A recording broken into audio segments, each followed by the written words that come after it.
when a woman takes power? What happens when she won't back down? The message is clear. From the gender pay gap, women in leadership, the global backlash against women's rights, and global crises from poverty to conflict to climate disasters, progress continues to be slow for women and girls. United Nations General Assembly, less than 12% of speakers were women. Change is long overdue. Meanwhile, new technologies, which have huge potential to reduce inequalities, too often do the opposite because of unequal access, baked-in bias, and online violence.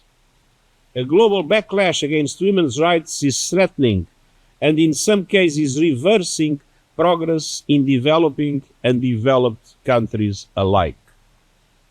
The most egregious example is Afghanistan, where women and girls have been barred from much of the education system, from employment outside the home, and from most public spaces. But we need look no further than headlines of recent days. It is intolerable that over 4 million girls around the world are at risk of female genital mutilation each year. And I'm outraged by the parliamentary initiative in Gambia to legalize this horrific practice.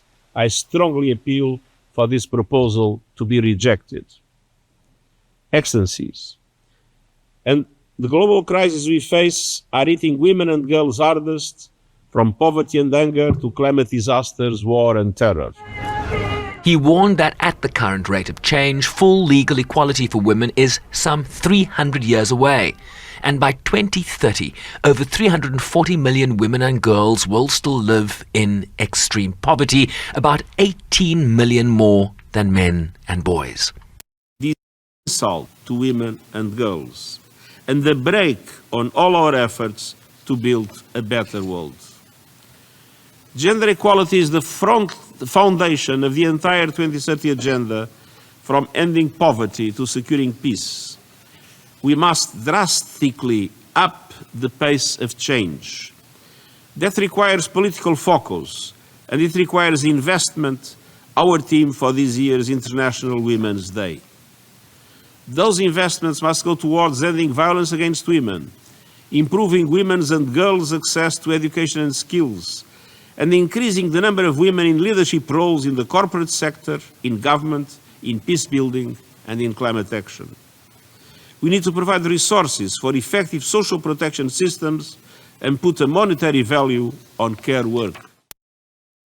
3 priority areas: increasing long-term finance for sustainable development, urging governments to prioritize equality for women and girls, and the urgent need to increase the number of women in leadership positions. Positions of power can help to drive investment in policies and programs that meet the needs of women and girls. I'm particularly proud that since early in my tenure, we have equal numbers of women and men in senior management across the entire United Nations system, a first for our organization. And I urge member states to look at what they can do to increase the number of women in delegations to the United Nations and at intergovernmental meetings. Such investments and policies are not in favor of women, they are good for us all. With this message on behalf of women and girls caught up in the horrendous conflict in Gaza. A humanitarian ceasefire in Gaza now. More than 9,000 women. More than 9,000 women have been killed in Gaza, and this must stop. We cannot return to a path to peace without justice for all survivors of this conflict.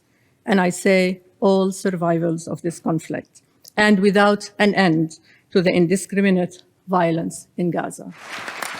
Next week, the Commission on the Status of Women kicks off at UNHQ under the theme Accelerating the Achievement of Gender Equality and the Empowerment of All Women and Girls by addressing poverty and strengthening institutions and financing with a gender perspective. Sherwin Bryce-Pease, SABC News, New York.